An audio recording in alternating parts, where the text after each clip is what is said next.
Un tema determinante en el Santo Evangelio es el discipulado o el seguimiento de Cristo Jesús. Y tan importante que no hay ninguna excusa para seguir al Señor. ¿Recuerdan Mateo capítulo 10, cuando el Señor llama a los discípulos y luego hay uno que le dice: déjame primero enterrar a mi padre? Y Jesús le dice: deja que los muertos entierren a los muertos, tú sígueme. Hay otro que le dice: por favor, déjame despedirme de mi familia. Y Jesús le dice: el que pone la mano en el arado y vuelve para atrás no es digno de mí. Y luego afirma que el que no deja padre, madre, esposa, hijos, no es digno de él. O sea que la característica principal de un cristiano es el seguimiento de Jesús.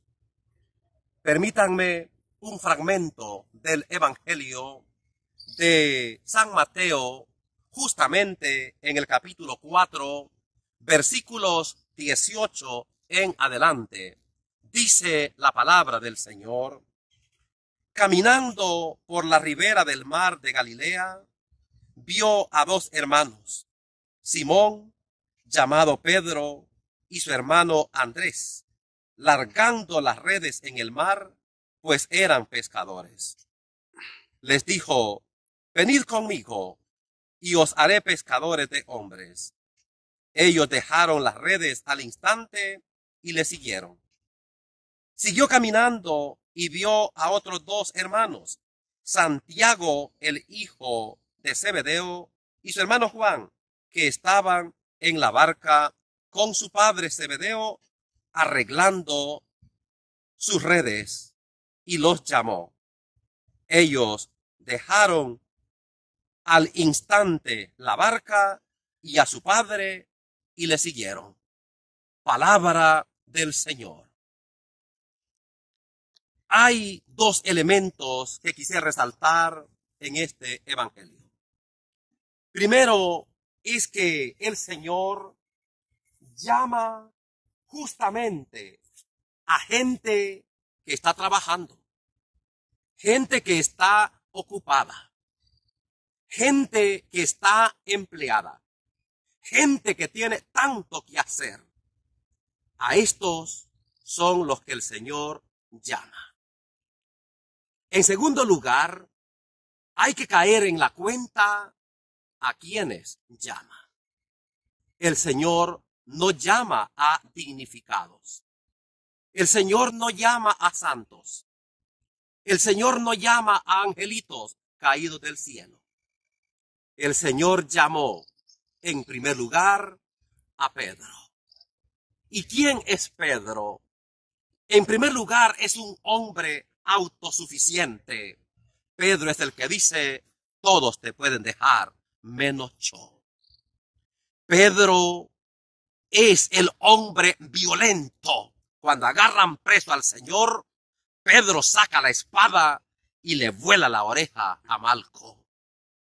Pedro es el cobarde, el mentiroso, el que por 3 veces afirma que no conoce a Jesús. Pero el Señor hizo un gran trabajo en Pedro hasta llegarlo a constituir en gran apóstol y el primer jefe de la iglesia. Y Pedro logra hacer este gran cambio, y por eso hay un momento que dice: hay que obedecer a Dios antes que a los hombres. Luego llama poderosamente la atención que Cristo Jesús llama a otros 2 discípulos, Santiago y Juan. ¿Y quiénes eran Santiago y Juan? Curiosamente, también eran hombres a los que el Señor les puso el apodo de Boanerges, es decir, hijos del trueno. O sea que eran hombres de mecha corta.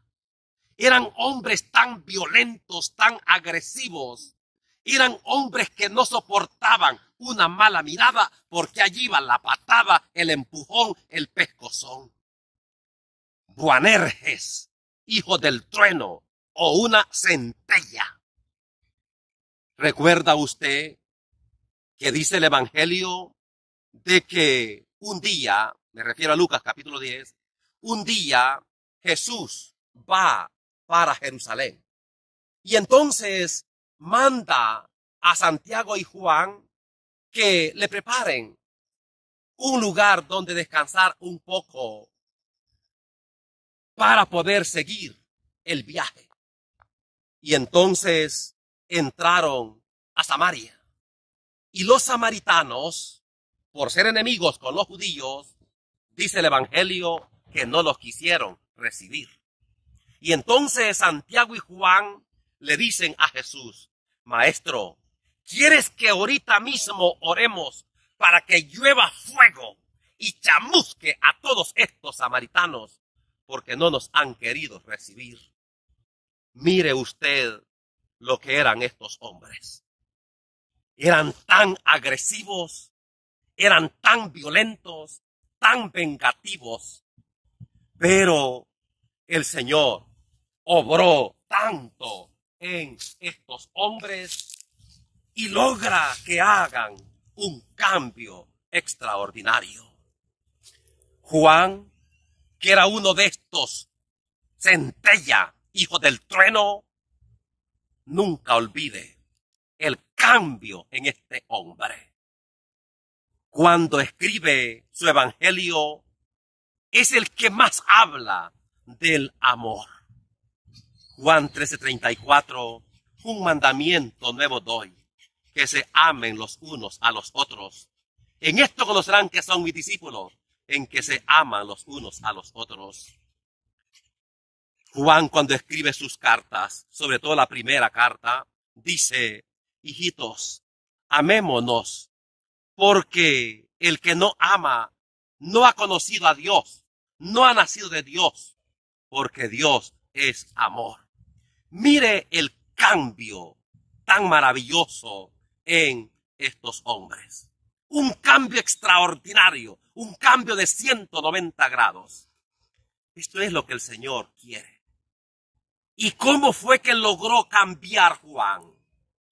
Logra cambiarlo no con regaños, no con castigos. Logra cambiarlo brindándole mucho afecto, mucho cariño y permitiendo que Juan hasta se recueste en el pecho de Jesús, y es al que en el Evangelio se le conoce como el discípulo amado. Lo único que puede cambiar a un hombre y a una mujer es que se sienta amado, que se sienta querido, que sienta que hay afecto, que hay aprecio, que hay cariño. Esto fue justamente lo que hizo cambiar tanto a Pedro y lo que hizo cambiar tanto a Juan y Santiago.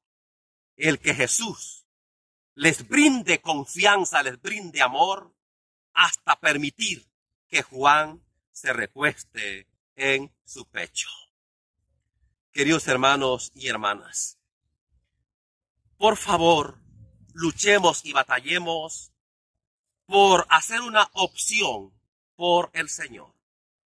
Que no nos vaya a pasar lo que le sucedió al pueblo judío. Un día Pilato saca a Jesús y a Barrabás y le pregunta al pueblo: ¿a quién quieren que le suelte? ¿A quién quieren que deje libre? Y curiosamente dice el Evangelio que la gente gritó y pidió que dejaran libre a Barrabás. Y pregunta a Jesús: ¿y qué hago con Jesús de Nazaret? Y la gente dijo: crucifícale. ¡Qué terrible! ¡Qué opciones más chuecas las de este pueblo! opta por Barrabás, opta por el mal, opta por el pecado, opta por un sanguinario y piden a gritos que se crucifique a Jesús. Queridos hermanos y hermanas,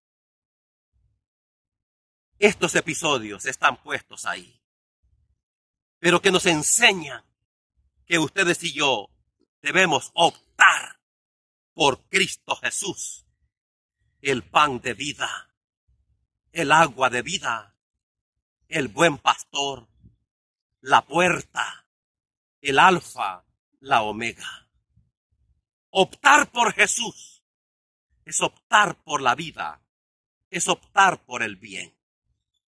Que el Señor nos dé la gracia de, al igual que Pedro, Santiago y Juan, optar por el Señor, lograr hacer cambios, luchar y batallar por la vida, tal y cual como lo dijo Jesús. He venido para que tengan vida y vida en abundancia. Ave María Purísima.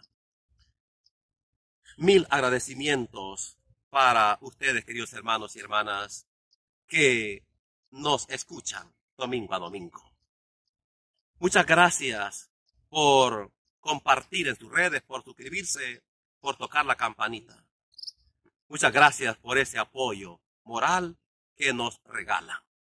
Clamo al Señor les colme de bendiciones a ustedes y su demás familia.